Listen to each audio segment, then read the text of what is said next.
Wow. Once more, good evening, ladies and gentlemen, and welcome to another health, literacy, and psychosocial support session organized by SAOPA, a non-profit making organization for the prevention of transmission of HIV and AIDS.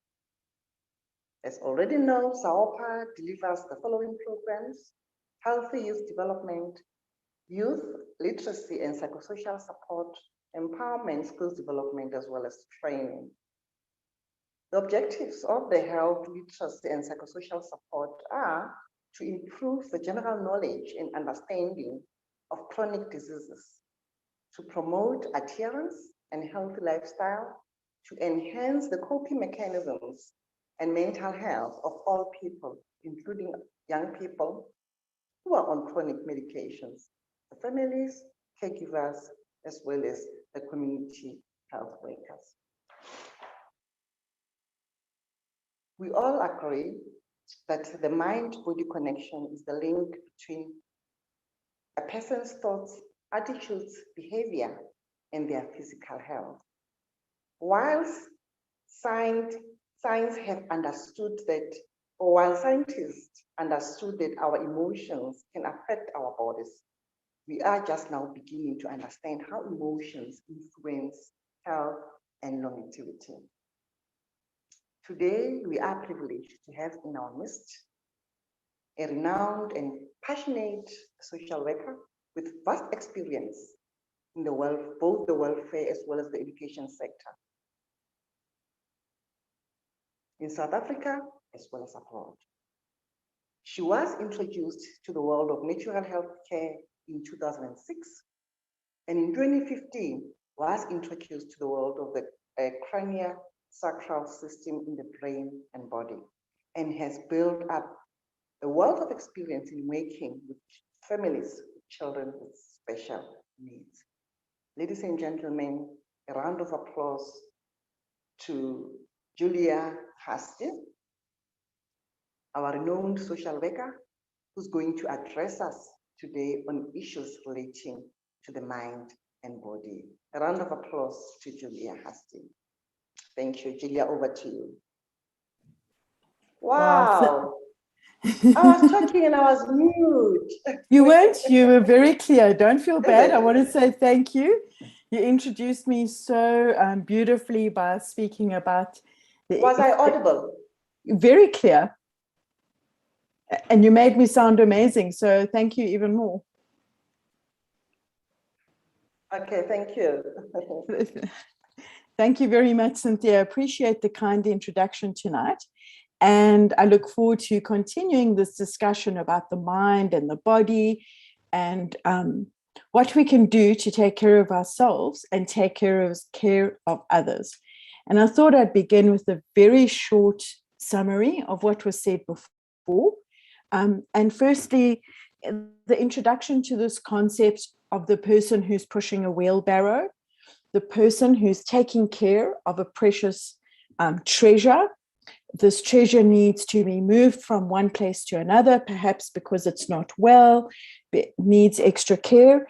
And that wheelbarrow will have wheels of knowledge, it'll have a direction and so on. But for the sake of this talk, we're talking about the person who's pushing that wheelbarrow, who needs to have a mind and a brain, shoulders and arms that are strong and clear in order to take care of a patient or their own health in the best way possible.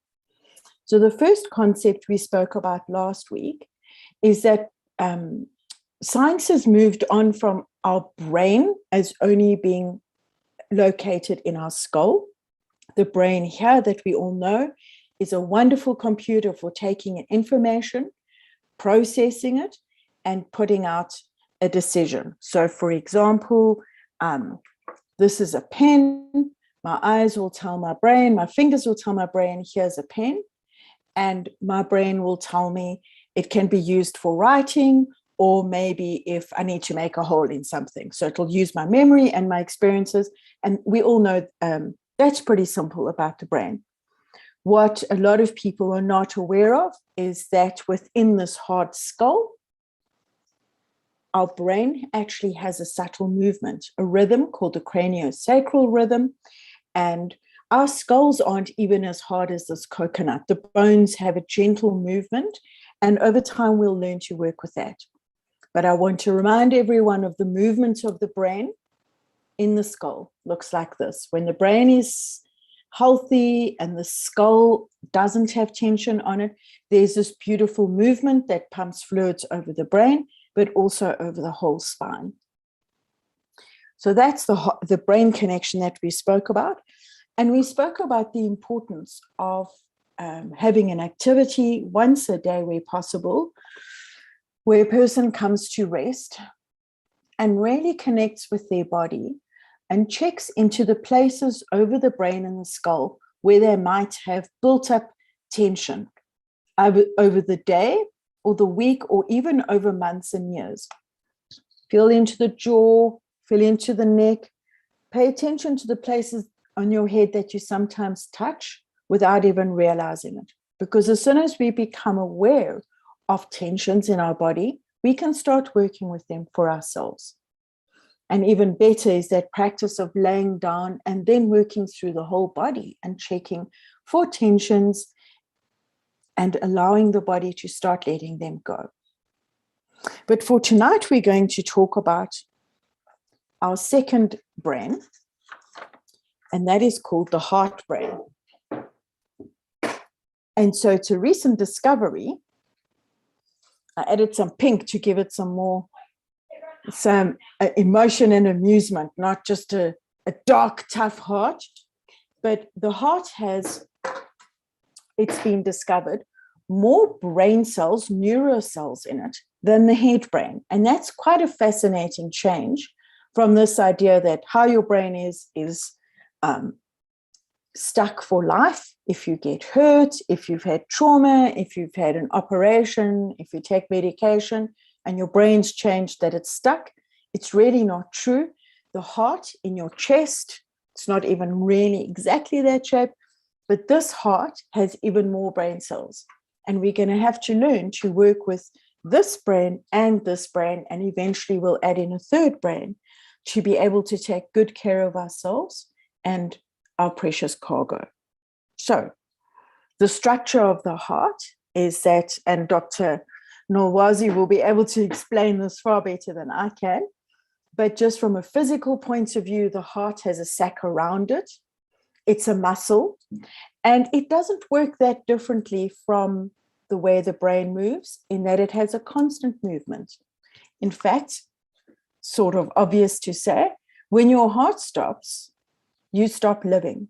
So the heart's always moving 24 hours a day, pumping blood, nice, rich, oxygen-full blood through the body to keep it moving. That's the physical structure of the heart. And beyond that, I have no advice to give or opinion to give on the physical heart or medication around the heart. That is Dr. Nolwazi's field of expertise. But there's something else about the heart that most people know, and it's not the physical part. Have you ever had an experience where your heart feels broken and the pain literally is in the chest over the heart? You don't feel that pain in your head or your elbow or your knee. A broken heart really does cause pain in this area. Or for some people, when they feel afraid or anxious, what happens is their heart starts to feel tight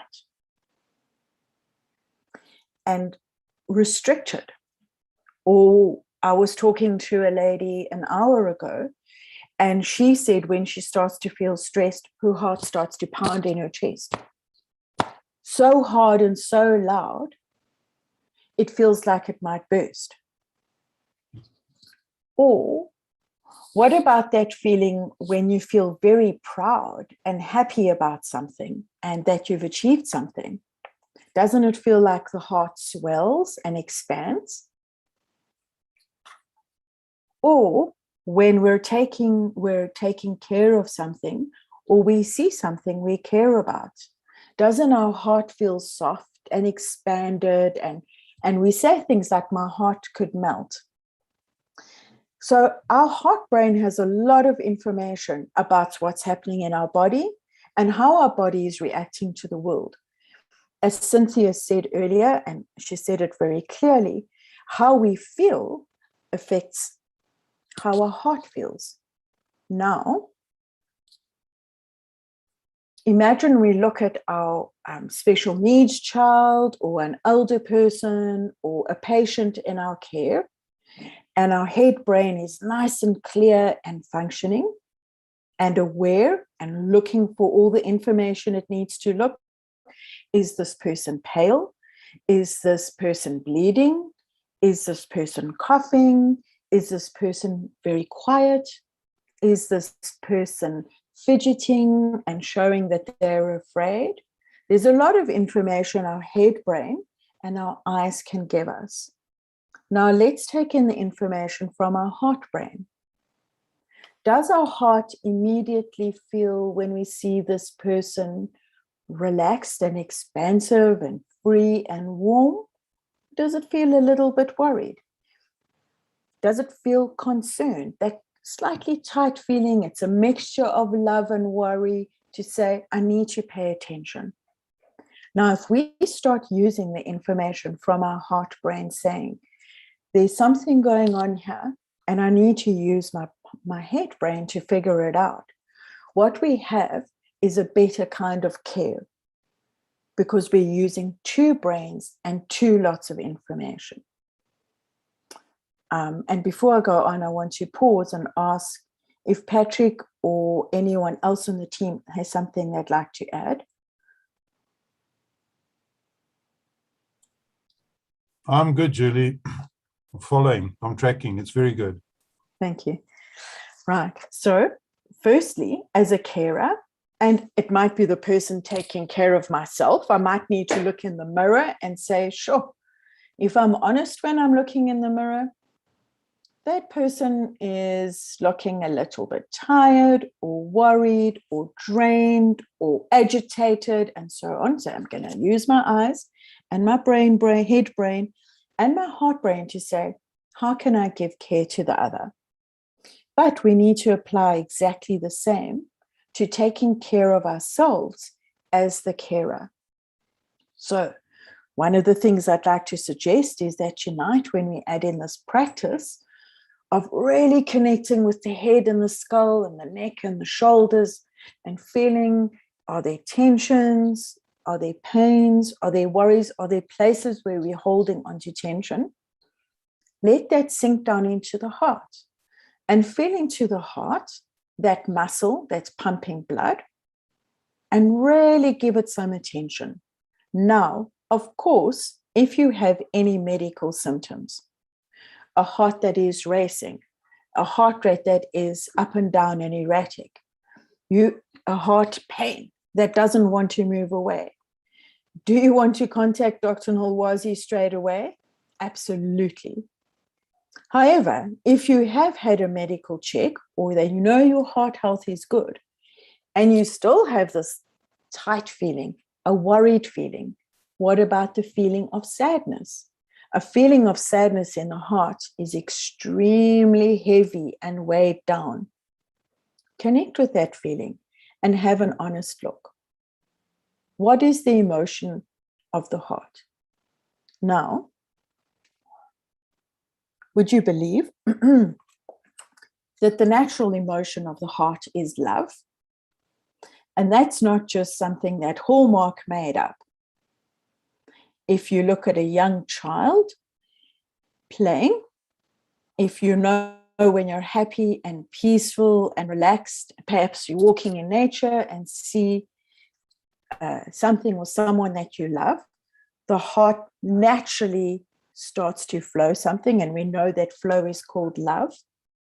Then we can also stop and have a look and say, what is happening in this heart? And if right now what is not happening in this heart is a feeling of love, then I think it's healthy to have an honest look at that and say, well, what is happening here? Is it sadness? If we're taking care of someone and their health is challenging, It could very well be sad. We don't want to see those we love be in pain. It could be fear. It could be the worry.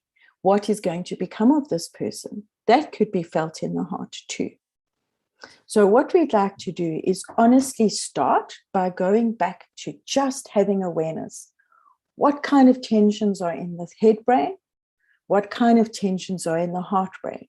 Because we know that when the heart brain and the head brain are moving freely and happily, they will give us better information and we can take better care of ourselves. So that leads us to the question, what to do if this heart is feeling like this? And look what happens to my shoulder when my heart is feeling tight with worry and fear and sadness. The chest goes up, the shoulders go up. I feel tension in my head. And this is how different parts of the body affect each other. It's not really likely that you've got a sad heart and a clear mind, that the head is focused and the brain is open and the heart is racing like this. It doesn't really work like that. They influence each other all the time. So imagine you're doing your exercise and you feel this heart is like this from worry and anxiety, or it's so heavy in your chest. Now feel when my chest is heavy, the shoulders go down, the chest goes forward. Is it possible to breathe properly in that space? And I think it's obvious that you really can't. When a person breathes, the chest naturally expands, the shoulders roll out, the lungs fill with oxygen, which gets loaded onto the bloodstream and goes to feed the heart and the rest of the body. Now imagine a heart that's not getting great oxygen. It could be in the case of a person who's hurt and lying and back, or what happens with people with special needs, very often they're sitting in a wheelchair and they're slumped down and so on. So a person's situation might be such that they can't breathe properly. But if you've got a body that can move and you try to take a nice deep breath in a chest that's like this, you probably aren't going to be able to breathe deeply and clearly. So we're going to have a look at the breath. The breath or the breathing might look like this. When our breath is short and fast like that, that tells our head brain that our nervous system is in a very stressed, panicky state, and it'll charge up the brain in the head to start dealing with life as if it's a panic crisis situation. So have a look. When you're in pain or stressed, we default into shallow, fast breathing. Fires up the brain, reduces the amount of good oxygen going to the heart. So it's really something we want to try and avoid. Some people have a breath that looks like this. So they're breathing in further, but it's got these pauses. Or maybe they'll breathe in and out, has these stops in it. And that kind of breathing often happens with a person who's had grief. And when you've had grief, which is a kind of deep loss, it's different than sadness, and we deeply cry out that grief, then the crying does have that movement of the lungs. So if one is living our lives normally and got this breathing, again, it creates a scramble in the body and the mind. What's happening? So our exercise for today is absolutely to turn our attention to the breath. And you might find that even if you're concentrating on the breath is still too fast and uncomfortable. And so I'd like to suggest a practice where you purposefully use your head brain to calm your heart brain through breathing on a slow count. And one of the ways is to count to 3. immediately on a 3 count, might feel difficult in the beginning. I might feel like, whoa, I can't do it. We're going to push through all those barriers. We're going to push through all those tensions, because to count to 3 and breathe, we have to open up the chest and the lungs. Now, we're not going to do. When we get to the count of 3, we're going to pause for a moment. We're going to stop just for a moment, not until you panic, but watch this.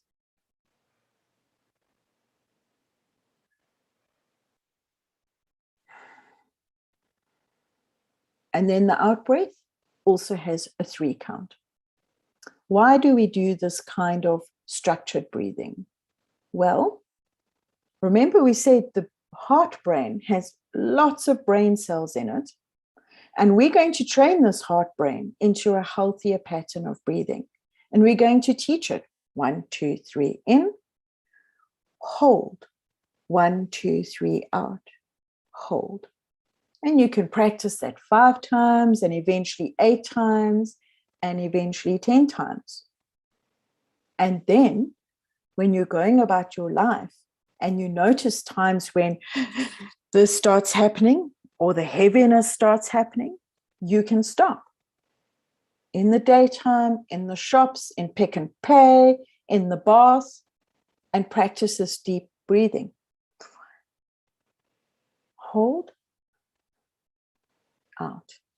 We're growing new brain cells. We're training the heart brain and the head brain to stop and take care of itself. And obviously on a physical level, when you're doing this kind of beautiful deep breathing, you're loading more oxygen into the bloodstream and the heart and the body, which will make profound change. I'd like to pause and ask if anyone has a comment or a question.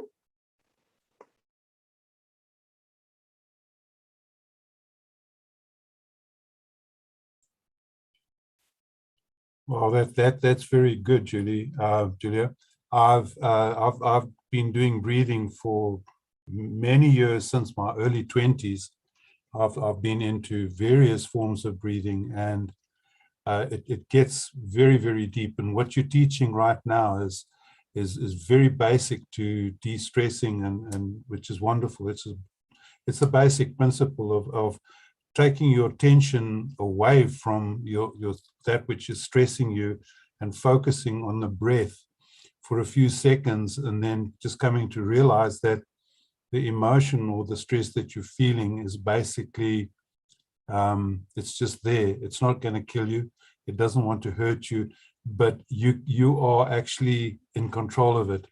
And it raises you above that stress. And yeah, that's all I can say in relation to what you're doing now. Of course, there's a lot more to it, but breathing has got a massive application on various fields. And I love it. I love it. Beautiful. Keep it going. Thank you. Yes, certainly there are whole studies into breath work and different kinds of breathing studies and so on. But I think it's always important to start at the beginning. And since most people are not even aware of how they're breathing, let's start at the beginning with the basics of getting good breathing in. So there are 2 important exercises we've got now. Paying attention to tensions over the skull, the head, the neck, and really giving it attention, and then looking at the breath for the same. Now, one of the subjects of the heart, and this is a more difficult one, it relates to the feeling of love, and the emotions in the heart can be sadness, they can be fear, they can be worried. But something else that you could look at if you're struggling with your heart is looking at, am I struggling to give love? Now, I said earlier, love is natural to us. We can't help ourselves. You might see a movie and fall in. I went to a concert one night, and the guy walked on a small stadium, well, obviously before lockdown, and he walked on the stage, And he said, I just want to warn everyone that I fall in love every concert I play. And I was alone and quite near the front. And the entire concert he played and he looked at me. It was very close. And it was this magical experience. And I was so grateful to him to say, we fall in love all the time. And at the end of the concert, everyone went home to their own houses and lived their lives. And that's not to say we didn't fall a little bit in love that night. We're made to love. We're made to see someone and be happy. We're made to see something beautiful. We're made to hear a song or a sound and feel love. So if we come to a place where it's difficult to love, very often what's happened is the person has become worn out. There's actually writing it down, there's a statement called compassion fatigue. Doctors often have it, people who work in ambulances have it, certainly social workers can experience this. When you're pouring out so much compassion and care all the time, you've got no love left to give. And if we get to that place, all the more important to stop and go back and take care of this heart. If this heart is losing the ability to give love, it needs to be cared for, and cared for carefully, because love is infinite. We're made of love. And so if we start feeling like we've run out of love, it's a very important time to stop and have a look. Something that also happens in the heart is that sometimes people find it difficult to receive love. And often the heart has been hurt. And there are many ways in which our hearts can be hurt. I think all of us remember a teacher making a comment. You might have done the most beautiful drawing, or your sums, or tried your heart out on the sports field, and a teacher or coach said something that truly hurt us. And that creates a little scar on the heart. And we have a duty to take care of our hearts so that we're able to receive love. Because if we're made of love, we give and receive. And if you find yourself becoming hard in the heart, and there's something that's keeping you from receiving love, I strongly recommend that you find a way of treating it. Find a loving friend or therapy. I don't think this is the time to work on it, but know that when you're connecting to your heart, if there's a hardness, we need to work with that. And the third part of love is the ability to love ourselves. And it's something that's very difficult for caring people sometimes. They're so used to caring for their patient or their child or their neighbor that they forget that just as precious is the treasure in the wheelbarrow that we're carrying, this treasure is also precious. And again, I'd like, when you're doing your exercise of connecting into your heart, feel if there's enough kindness and love to your own self. And if there isn't, I encourage you to reach out and work with that so that you're able to keep this beautiful heart, moving heart muscle going and flowing, rich blood, but also love, because we're here to change the world, and we really can when we give and receive love. So I have an extra exercise I prepared, but I'm just going to pause for questions, statements, or how we are for time.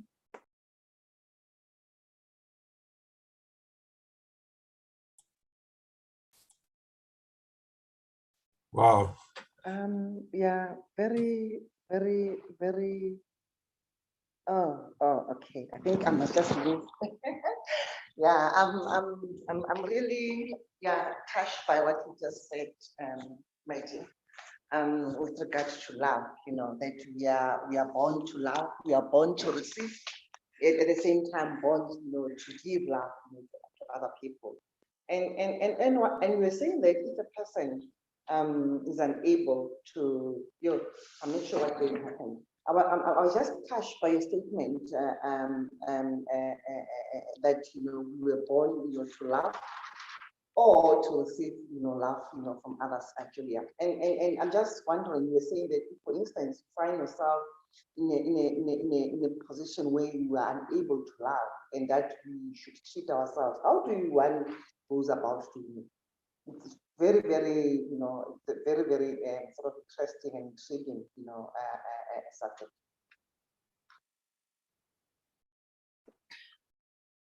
Yes, the ability to give and receive love, it's sort of the most simple, natural thing we can do.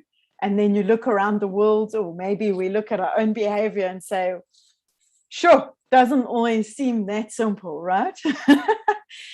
But this is what this program is about: stopping and giving care to ourselves, which is part of giving care to the others. So I want to move away, kind of, from the heart back to the brain, but there's a connection. So up until now, I've just shown the brain as a whole, or maybe two parts that are working together. And for tonight, I'd like to introduce a very specific area of the brain.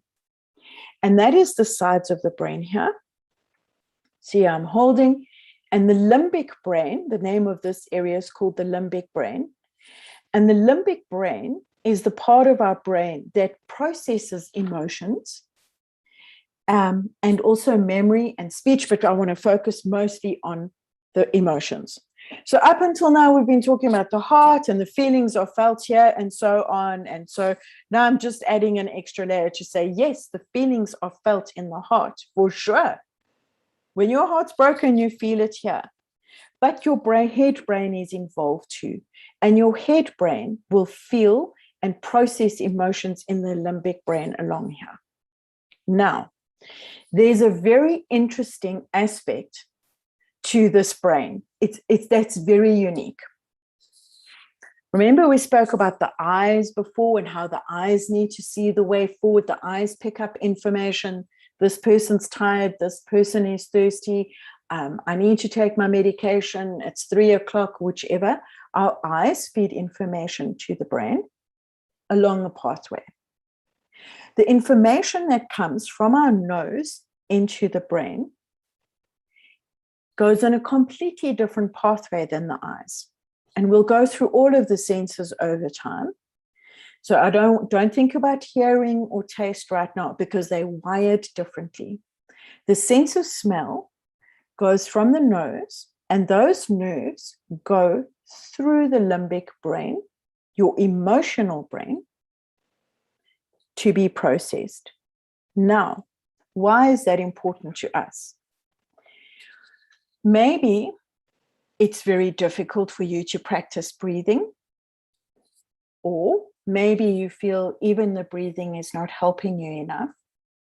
Tonight, I want to introduce you to a method of supporting your limbic brain, your emotional brain, through your nose. So I want you to imagine that nerve is a path, and that felt grass is maybe a bit overgrown or untidy. We're going to make a clear path through the brain into the emotional brain. I'd like you to try it.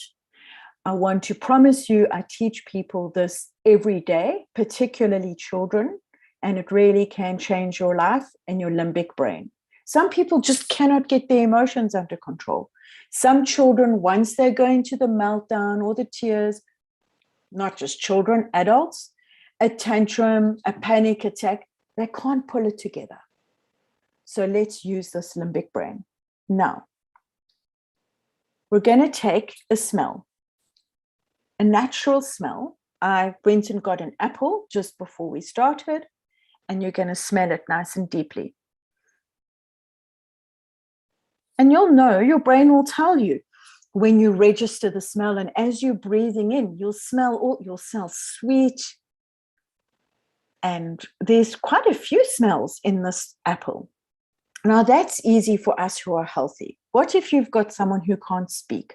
What if you've got a baby What if you've caught with someone who is so stressed that they're struggling, or you have a language problem?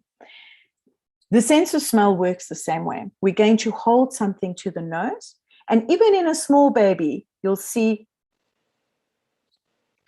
something that tells you their brains recognize, what's this? And just by, remember that nice deep breathing we did earlier, by adding a smell, all this extra information is going through the nerves from the nose through the limbic brain, and it's exercising this limbic emotional brain. Now, there's a very good reason I chose an apple, not just because it's healthy for you. Dr. Nolwazi can tell us how healthy apples are. It must be a natural smell. This is critical. We are deliberately taking things and putting them into our brain. We cannot put something full of chemicals in it. We cannot take vinegar and say, well, Julia said smell something. Smell vinegar, smell perfume, smell sunlight, smell soap. Even if the label says it's lavender, and no chemicals, it must be something natural. So I got an apple. I got a piece of ginger. A lot of people will have ginger. And ginger has quite a strong effect on you. You know ginger when you smell it. The person might even sneeze, but notice the nice deep smell. You can take a flower if you have from the garden, or a leaf, or a stick. It absolutely has to be natural. So we're going to take 3 things. I've got some little seed pods. I don't know if they're clear. And when you scratch on them, they have quite an earthy smell. So you don't have to buy things. In fact, don't buy things. We're going to put traffic onto the nerve. My brain recognizes the smell. Yeah.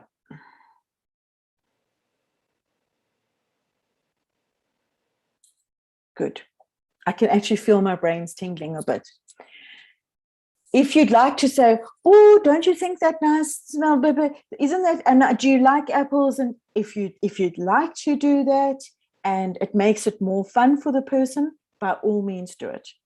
If the person's not able to speak or couldn't care less, the children I work with will say, come, sweetie, we're going to do smells. It's not about making you feel nice. It's about putting a lot of training on the nerve in the brain. 1, 2, 3. So you're going to go through all 3 smells 3 times. 1, 2, 3. If the person's able to, you can have a chat. 1, 2, 3. And then again, 1, 2, 3. What this does is it will start to give that limbic brain, that emotional brain, so much exercise. It will learn to start organizing itself better, and it will help you with your memory. Okay. Now you're going to do that in the morning, maybe at lunchtime, and maybe in the evening. Or you're having a busy day. You want to do it when you go for your walk and stop at the end of your walk and have a smell. You want to do it 3 times in the evening. Kind of doesn't matter. We want to give input, input, input. It's not about, it's so nice, it's so pretty. It's about no chemicals going into the brain, exercising the brain. Tomorrow, maybe you're bored of these 3 and you're going to take a lemon and a potato and a different leaf. You're going to take a handful of grass, and the world is your oyster. As long as it's not something full of chemicals, not pepper. I personally use essential oils just because it's convenient, because I've got hundreds of essential oils in different smells. This, for example, is cinnamon. So that's a very interesting, strong smell. And then lemon, kind of And then you might take a third bottle, but it really isn't necessary to buy things. You can use things from your garden or your house 3 times, 3 times, 3 times. So I'm going to leave it at that. I'm going to remind you that for tonight, and let's put in a practice that's every day of connecting with the body, starting at the head, brain, and checking for tensions, going through the body, the neck, the shoulders. Now, when you go through your chest, you're going to give extra attention, because remember, in your chest is your beautiful heart that's made to give and receive love. And if it's squashed with pain or fear or emotion, we want to free it up and give it space so it can move. Go through your back, your hips, and down your legs. Now you're going to add in, going back to the heart. What is it carrying? Where is it tight? Where is it giving and where is it receiving? This is 2 or 3 minutes. It doesn't have to be hours, and it doesn't have to be traumatic. And then if you're a person who feels emotionally you could use extra help, or you're working with a person who has some memory challenges, you're going to get out your smells. And we can get very fancy with the smells program, and I'm very happy to share that with you.